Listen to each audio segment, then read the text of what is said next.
Halo, salam planter untuk rekan-rekan semuanya. Hari ini saya aktivitas seperti biasanya. Ini udah berapa minggu saya tidak berkunjung ke kebun, cukup lama, mungkin sekitar ada 1 bulanan. Jadi hari ini saya berkunjung ke kebun milik saya sendiri ya. Jadi hari ini saya ingin melihat bagaimana pertumbuhan tanaman sawit yang berumur 1 tahun. Jadi dulu saya menanam bibit ini jenisnya Damimas. Jadi waktu itu saya tanam kurang lebih umur bibitnya kurang lebih sekitar 8 atau 9 bulan. Nah, seperti apa penampakannya tanaman umur 1 tahun setelah tanam ya. Kita lihat bagaimana pertumbuhannya. Simak terus video ini, jangan lupa like, komen, dan subscribe-nya, dan salam planter.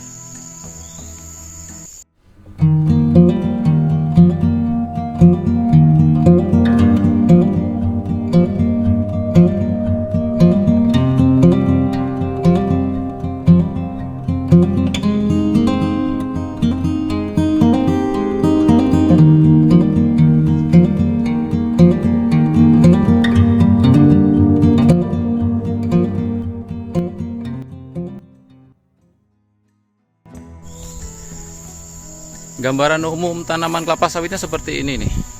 Ini kondisinya ya, umur 1 tahun. Ini hari ini nih bulan Februari 2024. Dulu saya juga menanamnya bulan Februari 2024. Nah, ini penampakannya. Ini, secara fisik lumayan, tapi masih ada beberapa titik-titik ini agak kuning, kekurangan sedikit hara, tapi nanti kita lanjut ya, kita akan lakukan pemupukan juga. Tapi sebelumnya akan saya bersihkan dulu nih piringannya ya. Mungkin video berikutnya akan saya perlihatkan hasil dibersihkan piringannya, terus kita lakukan kegiatan pemupukan.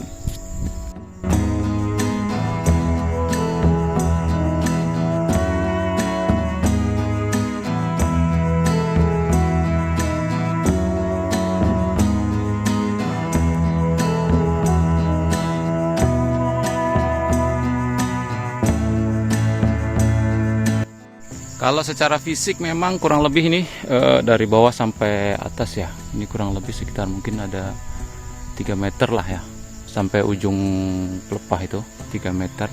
Dan kalau kita lihat di sini, ini sudah mulai keluar. Nah ini sudah mulai keluar bunganya nih. Ini bentar lagi kita akan lakukan pembuangan bunga ya. Nanti kita akan lakukan pembuangan bunga ya. Dan tujuannya untuk pembuangan bunga ini kan agar dia nutrisinya lebih terfokus untuk pertumbuhan tanaman sawit ini. Jadi jangan dulu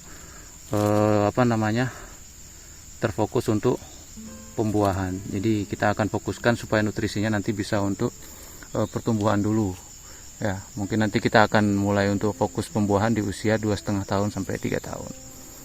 Ini secara fisik seperti ini nih ya, cukup sehat ya, tapi memang masih ada sedikit tanda-tanda defisiensi sih, sedikit nih. Kalau kita lihat sini masih ada bintik-bintik nih, tapi cukup kecil. Nah, ini terlihat di sini kan, nih terlihat di sini. Nah, nanti kita lakukan pemupukan, tapi sebelumnya akan kita bersihkan dulu nih piringannya di sini.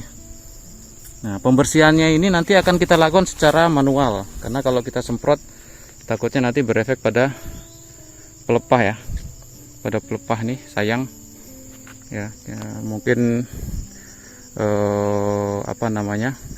kalau kita lakukan penyemprotan, biasanya nanti kalau uapnya itu kena ataupun bahkan racunnya nanti waktu penyemprotan dia mengenai daun, dia akan kering, sayang nih ya. Kita tinggal perbaiki harusnya haranya aja, tapi terakhir nanti kalau kita semprot takutnya berefek pada kondisi fisik tanaman, mungkin gosong segala macam, ataupun pucuknya bisa patah nanti kalau terkena racun rumputnya seperti itu.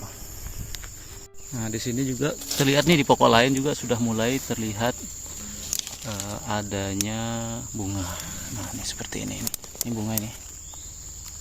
Nah, ini kalau kita buka ini, ini kan bunga nih. Kita nanti lakukan ablasi. Nah, seperti ini bunganya di umur tanaman 1 tahun ya. Ini sudah mulai, tapi kita buang rutin, kita buang. Kalau rotasi sih bisa 3 ataupun 4 kali ya, tergantung dari teman-teman semuanya ingin mengkondisikan bunga terakhir itu untuk diablasi bunga jantannya ya. Nanti di umur berapa, biasanya sih umur 2,5 tahun baru kita sisakan untuk yang bunga jantannya, sementara untuk bunga betinanya kita biarkan supaya perkembangan elabiusnya, supaya kumbang elabiusnya itu bisa berkembang biak dulu di area kebun kita. Sejauh ini kalau untuk pupuk yang saya gunakan adalah NPK ya, NPK 15-15 saya gunakan. Ini kalau selama 1 tahun kurang lebih saya sudah melakukan pemupukan kurang lebih 4 kali ya. 4 kali.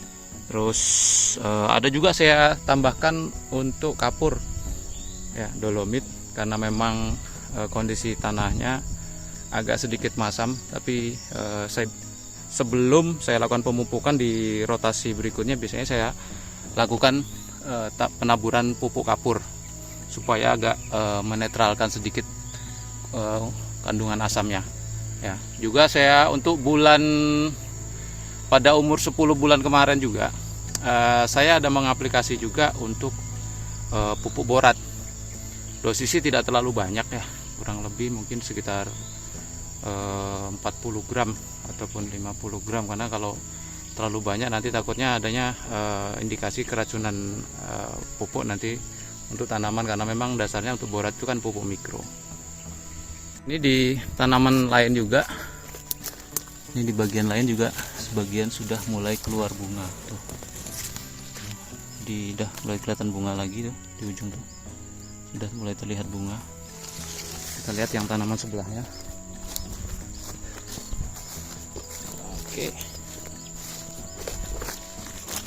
tanaman yang ini belum ada ya, belum ada. Kita lihat yang sebelahnya lagi.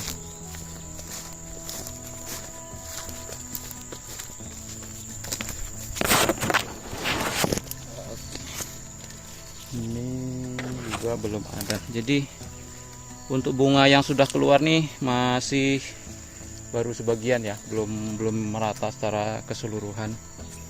Nah, nanti kita lihat dulu perkembangannya untuk beberapa bulan ke depan, tapi tetap kita akan melakukan pembuangan bunga, baik bunga jantan maupun bunga betina, supaya nutrisinya terfokus pada pertumbuhan tanaman kelapa sawit ini. Kalau untuk kita menanam bibit muda itu memang resikonya cukup tinggi ya, mulai dari serangan hama seperti tikus ya. Kemarin waktu saya tanam ini kurang lebih ada sekitar 230-an batang. Nah, dari 230-an batang itu ada juga yang terserang tikus sampai mati. Ada sekitar 7 batang, tapi sudah saya lakukan penyisipan ya.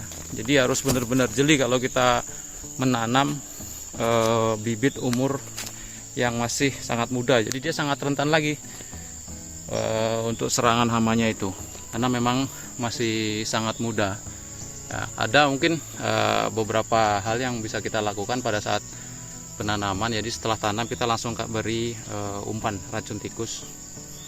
Kalau memang terlalu ganas, biasanya kalau di kampung-kampung itu diberi kawat pinggirnya ataupun seng ya, tapi biayanya cukup lumayan mahal. Tapi kalau kemarin yang saya lakukan adalah memberi umpan racun tikus ataupun klerat ya, dengan ritme itu 1 minggu sekali saya kasih sampai 3 kali. Nah, nanti begitu ada tanda serangan lagi saya kasih lagi berturut-turut, seminggu sekali saya kasih selama 3 minggu.